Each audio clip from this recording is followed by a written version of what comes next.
A1। प्यारे बच्चों और मित्रों नमस्कार। हायर मैथमेटिक्स के इस वीडियो लेक्चर में मैं आपका स्वागत करता हूं। और आज के इस वीडियो लेक्चर में हम लोग लाप्लास ट्रांसफॉर्म में आगे बढ़ते हुए Laplace transform of periodic function find करेंगे। एंड सबसे पहले तो आप ये देख लीजिए कि अगर लाप्लास एफ टी एक पीरियोडिक फंक्शन है तो उसका Laplace transform is equals to 0 to T F T D T upon 1 minus e to the power t capital T, जहाँ पर कैपिटल T जो है वो इस स्मॉल फंक्शन एफ टी का पीरियड है। तो हमें बेसिकली ये फार्मूला प्रूफ करना है। That is not important. Important ये है कि किसी पीरियोडिक फंक्शन का लाप्लास ट्रांसफॉर्म कैसे फाइंड किया जाता है, क्योंकि क्वेश्चन आपको कैसे भी आ सकता है, प्रूफ करने भी आ सकता है और स्टेट एंड या फिर find the Laplace transform of periodic function ऐसे करके भी आ सकता है। तो सबसे पहले तो आइए ज़रा हम लोग शुरुआत करते हैं इसके सल्यूशन की कि कैसे करना है। Let F T is periodic function with period capital T. That is अगर टी उसका पीरियड है तो इसका मतलब ये हो गया कि F T is equals to F T plus capital T is equals to ft plus 2t is equals to ft plus 3t is equals to ft plus nt dash dash. ठीक है ना। इट मीन्स दैट कि यहाँ पर n जो है वो इस पॉजिटिव इंटीजर, आप ऐसा कह लीजिए। ठीक है ना। सो आई प्लस कर देते हैं यहाँ पे, तो n इज पॉजिटिव इंटीजर। तो यहाँ पर ये जो फंक्शन है ये एक पीरियोडिक फंक्शन है जिसका पीरियड t है। तो इसका मतलब ये हो गया कि F T is equals to F T plus capital T is equals to F T plus 2t F T plus 3t, इन सब की वैल्यूज बराबर होंगी। सो अब इसका लाप्लास ट्रांसफॉर्म कैसे फाइंड करना है। सो बाय डेफिनेशन सबसे पहले हम लोग यहाँ पे लिखेंगे by definition of Laplace transform. So Laplace transform of F T जो कि एक पीरियोडिक फंक्शन है, so by the definition 0 to infinite e to the power minus S T, ये एफ टी और डी टी। अब हम इस इंटीग्रल को तोड़ने वाले हैं बच्चों। हम इस इंटीग्रल को तोड़ देते हैं कितने पार्ट्स में, 0 से t में, t से 2t में, इस तरह से। तो हम इसको तोड़ेंगे 0 to t e to the power minus S T F T D T, फिर plus t to 2t e to the power minus S T F T D T, plus 2t to 3t e to the power minus S T F T D T and plus so on. मतलब इस तरह से हमने इसमें क्या कर दिया, इसको इस लिमिट को तोड़ दिया, क्योंकि फंक्शन जो है 0 से t इंटरवल में पीरियोडिक है, फिर t से 2t में फिर अपनी वैल्यू रिपीट करता है, 2t से 3t में अपनी वैल्यू रिपीट कर रहा है। तो मतलब हमने हर जहाँ इंटरवल में वैल्यू रिपीट कर रहा था फंक्शन, उस इंटरवल में उसको तोड़ दिया, इस लिमिट को तोड़ दिया है और इतने सारे इंटीग्रल्स बना लिए हैं। अब हम लोग इसमें सब्स्टिट्यूशन क्या करेंगे, क्या सब्स्टिट्यूशन करेंगे, हम करेंगे put t is equals to u plus t into second integral. ठीक है ना, second integral, right. t is equals to u plus 2t into third integral. ठीक है, t is equals to u plus 3t into fourth integral. मतलब ये जितने भी integrals होंगे एंड सो ऑन। ठीक है ना। मतलब कि पहले वाले को छोड़कर इस दूसरे वाले इंटीग्रल में इस स्मॉल t की जगह पर हम लोग u प्लस टी लिखेंगे, u प्लस कैपिटल टी। जो थर्ड वाला इंटीग्रल है उसमें u प्लस 2t, और जो उसके आगे होगा उसमें u plus 3t and so on. ऐसे आगे के जितने भी इंटीग्रल्स है उनमें यही प्रक्रिया अपना लेनी है। अगर आप सेकंड वाले में t is equals to U plus T लिख रहे हैं तो इसका मतलब ये हो गया कि आपके पास में इस इंटीग्रल की जो नई लिमिट्स आएंगी वो क्या आ जाएंगी, जब t की वैल्यू होगी t तो u इज इक्वल्स टू 0, जब t की वैल्यू होगी 2t तो u is equal to capital T। Third वाले में जब t की वैल्यू होगी 2t तो u इज इक्वल टू 0, और जब u की वैल्यू होगी 3t तो u is equal to t। And similarly ये फोर्थ वाले में भी होगा। मतलब कि this implies that Laplace transform of F T is equals to, आपके पास में आ जाएगा ये पहला वाला तो में तो कोई अंतर नहीं, 0 to t e to the power minus S T F T D T, plus इस वाले में नई लिमिट्स आ जाएंगी 0 to t e to the power minus S, और स्मॉल t की जगह पर आ जाएगा u plus capital t, u plus capital t, और यहाँ पर आ जाएगा f u plus capital T, और यहाँ पर आपके पास डेफिनेटली du आ जाएगा। प्लस जो थर्ड वाला है उसमें आ जाएगा 0 to t e to the power minus S u plus 2t और f u plus 2t du, ठीक है ना। सिमिलरली जो फोर्थ वाला होगा उसमें भी 0 to t e to the power minus S u plus 3t और f u प्लस 3t और ये du और ये प्लस डैश डैश।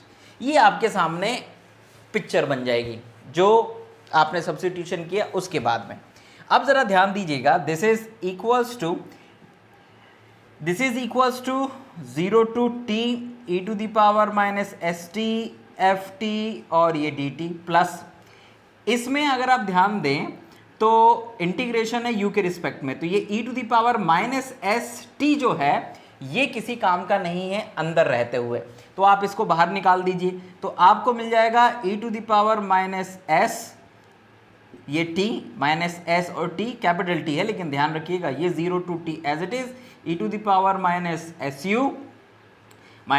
यू और एफ यू प्लस टी, क्योंकि जो f है वो एक पीरियोडिक फंक्शन है तो एफ यू प्लस टी, भाई वेरिएबल u हो t हो क्या फर्क पड़ता है, तो एफ यू प्लस टी की वैल्यू कितनी हो जाएगी, वापस एफ टी हो जाएगी या इस केस में एफ यू हो जाएगी। तो हम इसको लिख देंगे F U D U plus यहाँ पर e to the power minus 2st, ये बाहर कॉमन निकल आएगा क्योंकि इसकी कोई इंपॉर्टेंस नहीं है अंदर, इंटीग्रेशन u के रिस्पेक्ट में अंदर हो जाएगा 0 to t e to the power minus S U और यहाँ पे वापस हो जाएगा एफ यू, क्योंकि एफ यू प्लस 2t की वैल्यू एफ यू हो जाएगी क्योंकि f पीरियोडिक फंक्शन है। ये यहाँ पर फिर आ जाएगा डी यू प्लस यहाँ पर आएगा e to the power minus 3st integration 0 to capital T e to the power minus S U F U D U N plus dash dash dash. ठीक, अब ज़रा ध्यान दीजिएगा कि ये जितने भी इंटीग्रल्स हैं, ये वाला हो गया, ये वाला हो गया, इन सभी में ये सब डेफिनेट इंटीग्रेशन है और डेफिनेट इंटीग्रेशन में वेरिएबल कुछ भी हो उससे कोई फर्क नहीं पड़ता है। इट मीन्स आप चाहें तो इन सभी डेफिनेट इंटीग्रल्स में u की जगह पे t लिख सकते हैं, लेकिन उस t का इस सब्स्टिट्यूशन वाले t से कोई रिलेशन नहीं है। या फिर आप उधर नहीं करना चाहते हैं तो आप यहाँ पे कर दीजिए, आप क्या कर सकते हैं, इस स्मॉल t वेरिएबल की जगह u वेरिएबल कर सकते हैं। तो जो आपके लिए सुविधाजनक हो आप वो कर सकते हैं। ओके, सो यहाँ पर आगे बढ़ते हुए हम लोग लिखेंगे 0 to t is okay e to the power minus S T F T D T plus e to the power minus S T 0 to capital T e to the power minus S T F T ये D T plus e to the power minus 2st 0 to capital T और e to the power minus S T F T D T plus e to the power minus 3st 0 to t e to the power minus S T F T D T N plus so on. इन सभी में से कुछ common निकल सकता है बच्चों, तो आप कॉमन निकाल लीजिएगा। यहाँ पर कॉमन निकलेगा 0 to t e to the power minus S T और एफ टी और डी टी, ये कॉमन निकलेगा बच्चों। एंड कॉमन निकलने के बाद में अंदर आपके पास में क्या रह जाएगा, अंदर रह जाएगा 1 plus e to the power minus S capital T plus यहाँ रह जाएगा e to the power minus 2st plus E to the power minus 3st n plus so on. तो ये आपके पास में ब्रैकेट में एक सीरीज बन जाएगी, और ये सीरीज और कुछ भी नहीं है बच्चों, ये एक ज्योमेट्रिक प्रोग्रेशन है। और इस ज्योमेट्रिक प्रोग्रेशन का जो सम होता है वो होता है 0 to t, ये तो as it is e to the power st ft dt। इसका सम जो होता है बच्चों वो होता है 1 minus e to the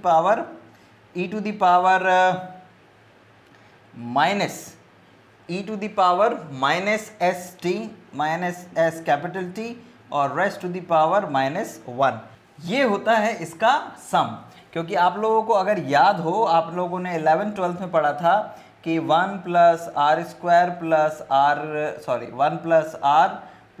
r square plus r cube plus dash dash, ये एक इनफाइनाइट सीरीज होती है जिसका सम होता है जिसका सम होता है 1/1 माइनस r। तो इनफाइनाइट सीरीज ये एक ज्योमेट्रिक प्रोग्रेशन है जिसका सम ये होता है। तो अगर आप ध्यान से देखें तो यहाँ पर जो r है, r का काम कर रहा है e to the power minus st, okay, ये r का काम कर रहा है। तो इस सीरीज का जो सम है वो आएगा 1 माइनस, यानी कि 1/1 minus e to the power minus st, that's all. तो ये इसका प्रोग्रेशन, ये क्योंकि जीपी थी इसलिए उसका सम ये आया, और ये आपका कॉमन आ गया। मतलब जो हम लोगों ने वहाँ पर लिखा था उसमें कुछ गलतियाँ थी, यहाँ पर तो आ जाएगा बच्चों क्या 0 to t तो ठीक था, 0 to t is okay, e to the power minus st साथ में और आएगा। So the Laplace transform of periodic function which is periodic, ठीक है, उसका Laplace transform 0 to t to the power minus st ft dt ये आ गया है। और जब आप लोगों ने यहाँ पे डेफिनेट इंटीग्रल प्रॉपर्टी ये fu प्लस टी वाली चीज़ यूज़ करी थी, तो यहाँ पर आप लोग लिख दीजिएगा, ये यहाँ पर आप लिख दीजिएगा कि fu plus T is equals to fu, लिख दीजिएगा, ये है ना fu plus 2t is equals to this one, और सिंस f इज पीरियोडिक, है ना, ऐसे भी लिख सकते हैं आप, राइट। और ये तो सिंपल सी बात है, इसमें तो कुछ प्रॉब्लम नहीं है, आप u को t में बदल सकते हैं by the property of definite integral. तो इस तरह से बच्चों ये आप लोगों ने लाप्लास ट्रांसफॉर्म फाइंड करा, किसका, पीरियोडिक फंक्शन का। अब हम लोग आगे बढ़ते हैं इस लेक्चर में, और दो थ्योरम्स है बच्चों, एक थ्योरम है इनिशियल वैल्यू थ्योरम और एक है फाइनल वैल्यू थ्योरम। इन दोनों थ्योरम्स को और देख लेते हैं और इस वीडियो लेक्चर को फिनिश करते हैं। नाउ बच्चों अब आते हैं हम लोग इनिशियल वैल्यू थ्योरम और फाइनल वैल्यू थ्योरम पर। तो इनिशियल वैल्यू थ्योरम मतलब कि when limit t tends to 0 of ft, वो फंक्शन जिसका आपको लाप्लास ट्रांसफॉर्म पता है। और फाइनल वैल्यू थ्योरम मतलब कि when limit t tends to infinite ft। तो कभी कभी अगर आपको state and proof initial value theorem या फाइनल वैल्यू थ्योरम करके आ जाए तो याद कैसे रखेंगे कि कौन सी इनिशियल है कौन सी फाइनल है। तो इनिशियल मतलब जब ft की लिमिट t टेंड्स टू 0 हो, तो डेफिनेटली अगर ft की लिमिट t टेंड्स टू 0 है तो s f बार s यानी कि लाप्लास ट्रांसफॉर्म ऑफ ft की जो लिमिट है s के फॉर्म में वो इनफाइनाइट होगी। और फाइनल वैल्यू थ्योरम में जो t की लिमिट है ft में वो इनफाइनाइट होगी और s की लिमिट राइट हैंड साइड में s f बार s की लिमिट कितनी होगी, 0 होगी। So this is the distinguish between initial value theorem and final value theorem. दोनों को एक साथ प्रूफ करेंगे, इसलिए दोनों स्टेटमेंट हमने यहाँ पे साइड बाय साइड लिख दिए हैं और दोनों को प्रूफ करने का तरीका भी बिल्कुल एक जैसा है और लॉलीपॉप है ये। नाउ कैसे करना है ध्यान दीजिएगा।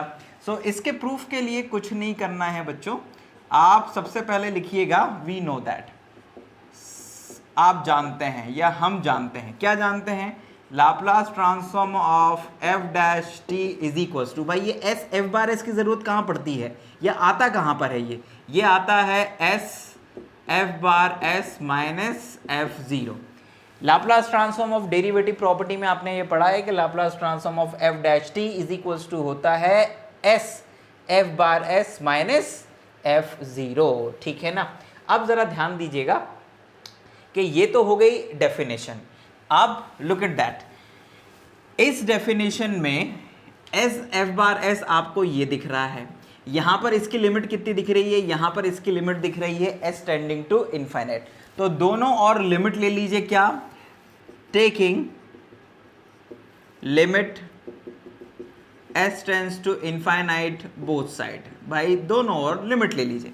तो ये आ जाएगा limit S tending to infinite L of F dash T. तो L of F dash T को आप लिख सकते हैं 0 to infinite E to the power minus S T F T D T is equals to, यहाँ पर आ जाएगा limit S tending to infinite S F bar S minus F zero, और यहाँ लगा दीजिए ब्रैकेट।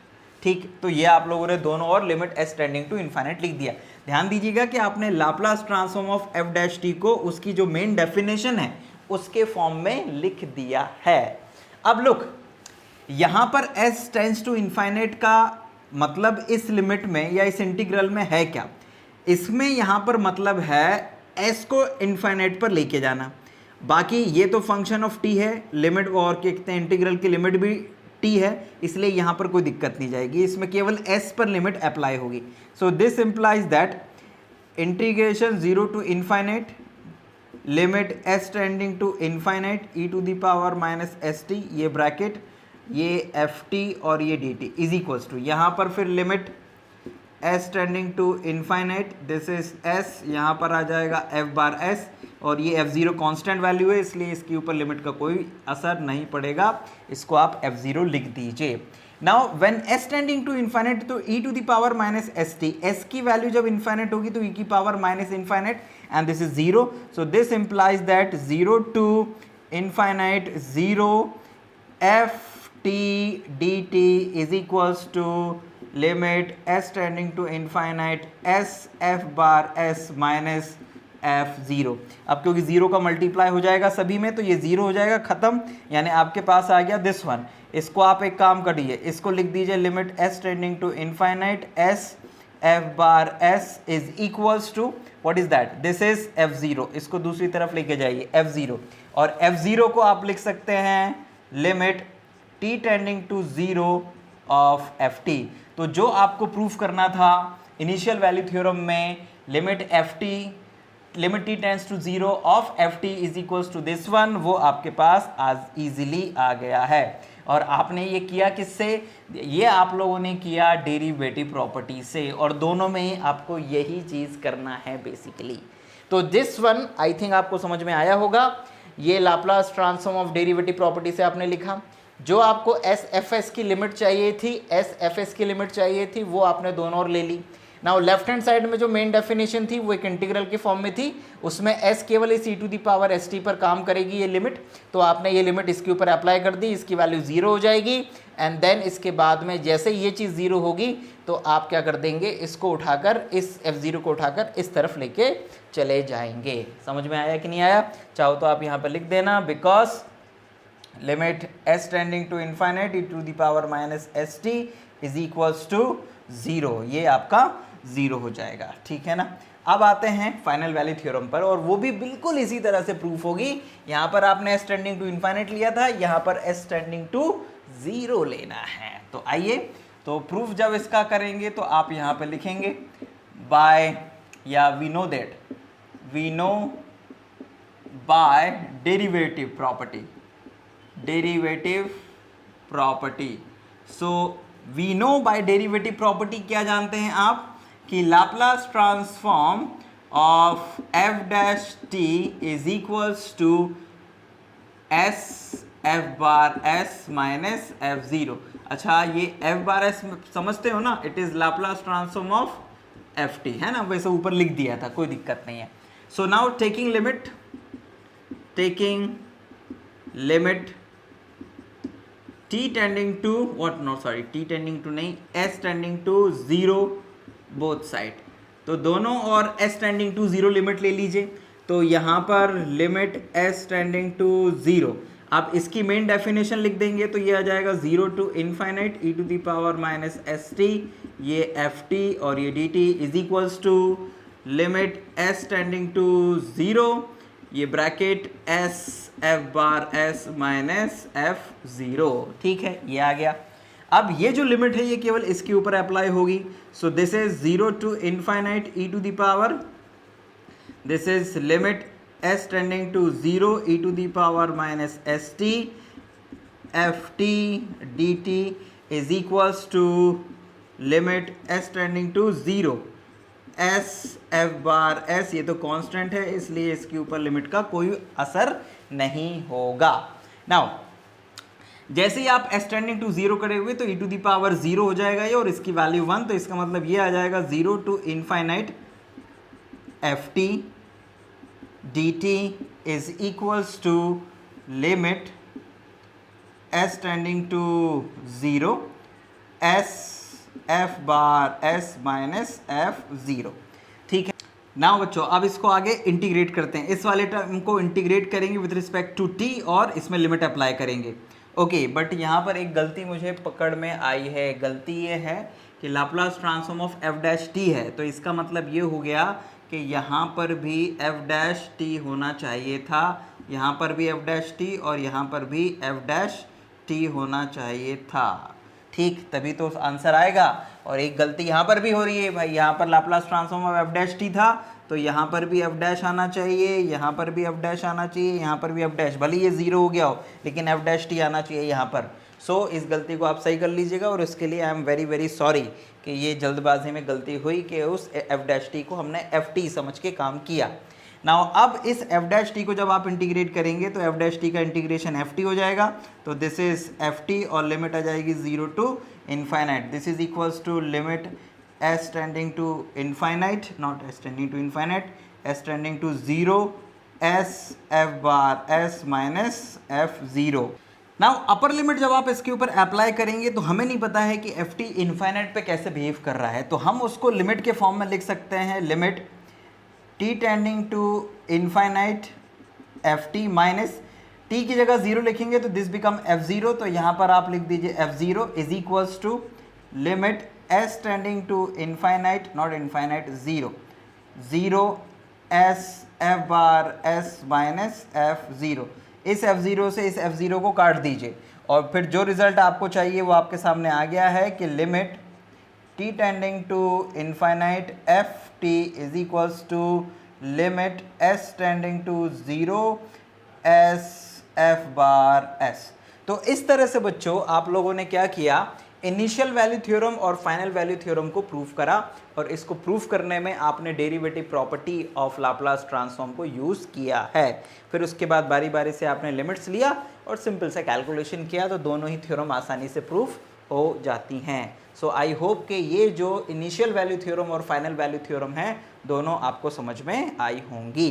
ठीक, शुरुआत में जो गलती हुई थी उसको आप सुधार लीजिएगा अपनी कॉपी में भी और अपने नोट्स में भी। ठीक, चलिए अब थोड़ा सा आगे बढ़ते हैं, और दो छोटे छोटे से रिजल्ट्स और हैं जिसमें हमें लाप्लास ट्रांसफॉर्म फाइंड करना है। लाप्लास ट्रांसफॉर्म फाइंड करना है हमें डिराक डेल्टा फंक्शन का। सो नाउ बच्चों अब आते हैं हम लोग इन दो आखिरी रिजल्ट्स के ऊपर इस लाप्लास ट्रांसफॉर्म में।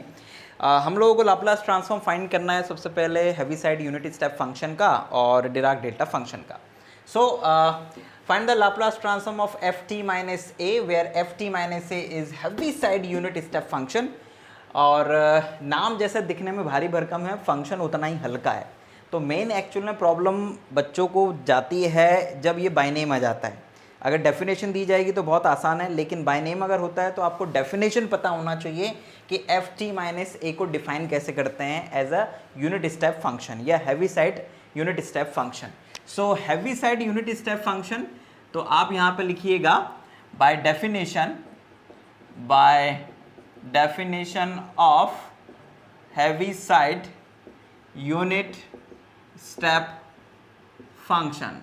तो इसकी जो डेफिनेशन है वो ये होती है बच्चों कि F T minus A is equals to होता है 1 when T is greater than A and this is equals to 0 when T is less than A.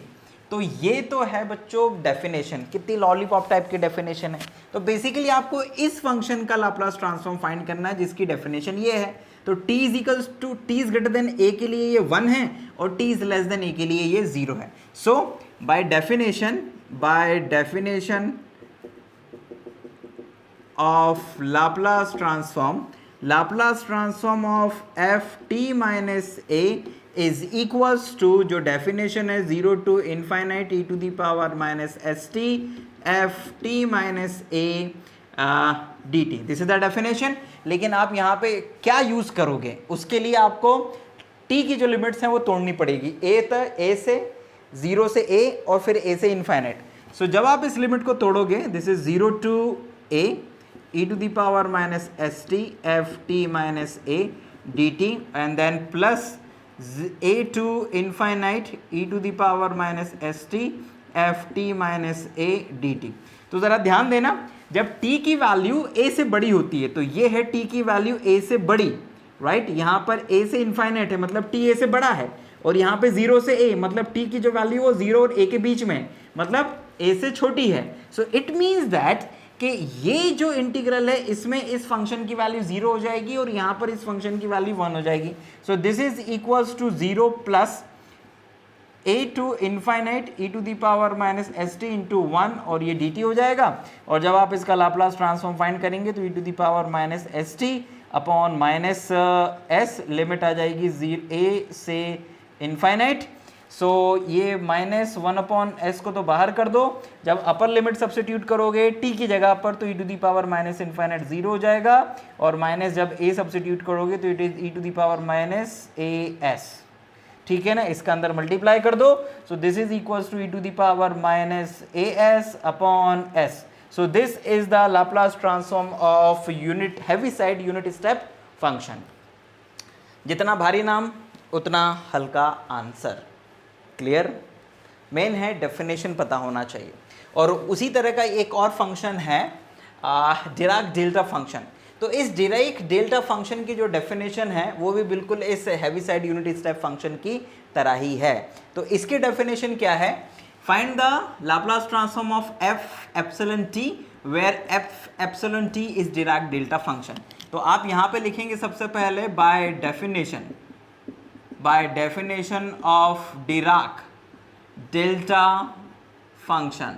So Dirac delta function की जो डेफिनेशन है तो 1 f epsilon t is equals to, this is equals to 1 upon epsilon comma where इसकी value 1 upon epsilon होती है जब t is less then epsilon and between 0 and epsilon, ठीक है ना, this one, and this is equals to 0 when t is greater than epsilon, right. तो यहाँ पर इक्वल भी है साथ में, तो इसको इक्वल लगा लीजिएगा, okay.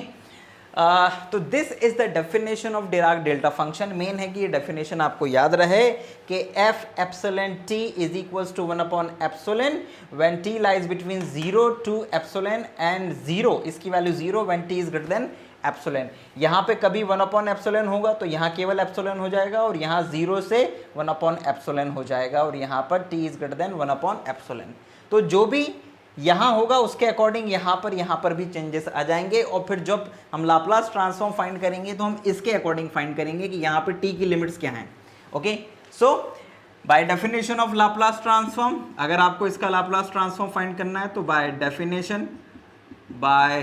Definition of Laplace transform f Laplace transform of f epsilon t यानी कि Dirac delta function is equals to 0 to infinite e to the power minus S T f epsilon t dt। अब इस limit को तोड़ लीजिए तो ये 0 से आ जाएगी epsilon e to the power minus S T f epsilon t dt, और प्लस ये आ जाएगी फिर epsilon to infinite e to the power minus S T f epsilon t और ये dt, क्योंकि जब एप्सिलॉन की वैल्यू जो है वो t से छोटी होती है, यानी t बड़ा होता है एप्सिलॉन से एक तरीके से, तो t एप्सिलॉन से बड़ा इस इंटरवल में होगा, तो मतलब कि यहाँ पर तो इसकी वैल्यू 0 हो जाएगी और यहाँ पर इसकी वैल्यू हो जाएगी 1 अपॉन एप्सिलॉन, क्योंकि यहाँ पर इस इंटरवल 0 से एप्सिलॉन में t की वैल्यू एप्सिलॉन से छोटी और 0 से बड़ी है। So this is 0 to epsilon e to the power minus S t, this is 1 upon epsilon, ठीक है ना, और ये dt as it is, plus यहाँ पर ये 0 होने से पूरा इंटीग्रल ही 0 हो जाएगा। So 1 upon epsilon is constant, बाहर कर दीजिए, इसे इंटीग्रेट कीजिए तो e to the power minus S T upon minus S, limit आ जाएगी 0 to epsilon. So this is equals to minus 1 upon S epsilon, और लिमिट जब आप सब्स्टिट्यूट करेंगे तो अपर लिमिट पे तो e to the power minus s epsilon और लोअर लिमिट पे 0 यानी कि -1 आ जाएगा आपके पास में, ठीक है, because e to the power 0 is 1, तो दिस इज -1, जिसको कि आप माइनस के अंदर मल्टीप्लाई करके लिख सकते हैं 1 minus e to the power s epsilon upon s epsilon. So this is the Laplace transform of Dirac delta function.